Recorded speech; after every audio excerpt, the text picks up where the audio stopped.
I'm Emily Fan, and I wanted to ask you a small question. Have you ever been in a moment where you're on the rush, possibly to a big meeting, or you have to go somewhere really quick, but you don't have any time to get that hot cup of coffee that you always want in the morning? Well, then all you have is some instant coffee, which I know is really gross, and then some lukewarm water, and who wants that? But with my product, the Thermal Slurper, you can have the straw that by breaking a small capsule inside the straw, at the bottom of the straw, it can either heat up or cool down any drink you want. It works for the heating mechanism, it works by a chemical called quicklime that reacts with water in exothermic reaction.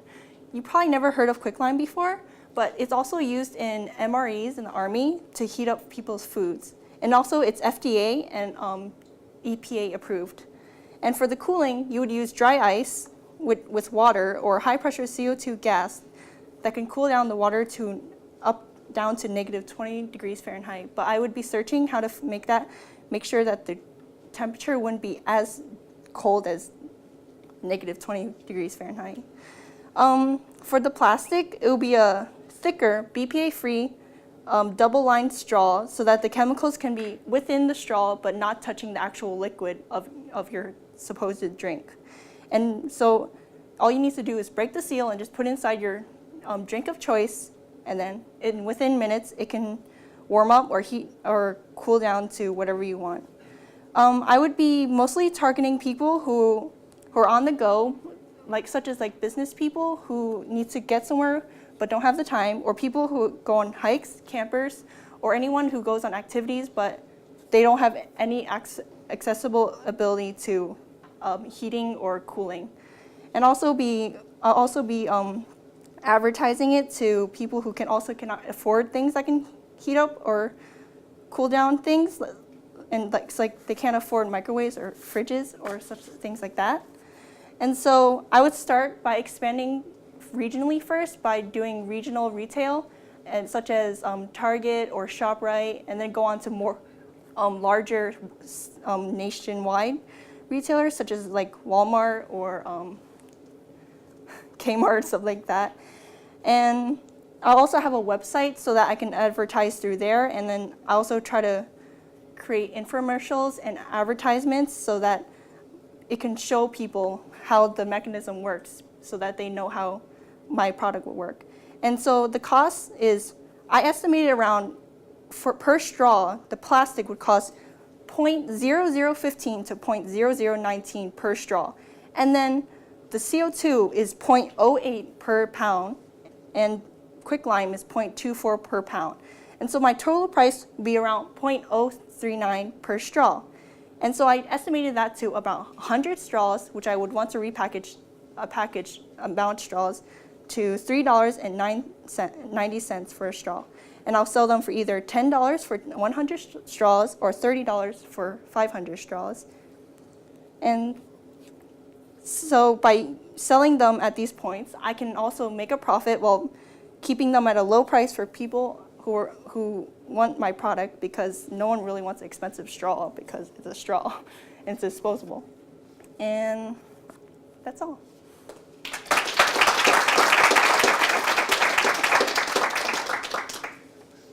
How confident are you in the cost? It seems really cheap. It seems when you saw this. Because considering plastic, I originally looked up the original price of plastic, and it's surprisingly cheap per straw. It was originally 0.00075 per straw, and so I multiplied that by 2 to think of how my straw will probably be a little bit more expensive, considering I want it to be BPA free and also thicker so that I can contain the chemicals without leaking. And I also looked up per pound of CO2 and quicklime, and I just added them all up so that I can know how much it would be per straw. Does that cost also include your manufacturing? I mean, you're talking about material costs, but how about the manufacturing costs to put this together? I didn't estimate that yet because I wasn't really sure how much it would cost to manufacture it in factories. So I'm not familiar with this use in the Army. Mm-hmm. So is that really where the idea originated from? Yeah, I was looking up. I was always looking up. Have an interest in MREs because I was considering how they made stuff because I also like nutrition cooking, and so I was wondering how did they heat up things because they always put this they poured the water into this bag and then it just heated up, and I was always fascinated, and I found out they used either this thing called either used a reaction using iron or they use quicklime, and I found that quicklime is probably safer because I looked it up for the FDA and they said it's approved for food consumption. So that's what started it, and also considered like some people, including me, are pretty lazy, so people want some way to just warm something up within minutes without having to boil water or get some ice or like freeze ice. So you're seeing it work in sort of a military circumstance, and you think the same process will work in a general consumer market? Mm-hmm. So just say again, what part of the consumer market do you think would be most interested in using that?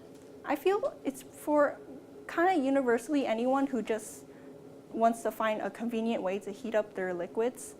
So if we I think mostly business people or people who really need something on a rush without having to wait for water to boil or ice to freeze or something to cool down their drinks.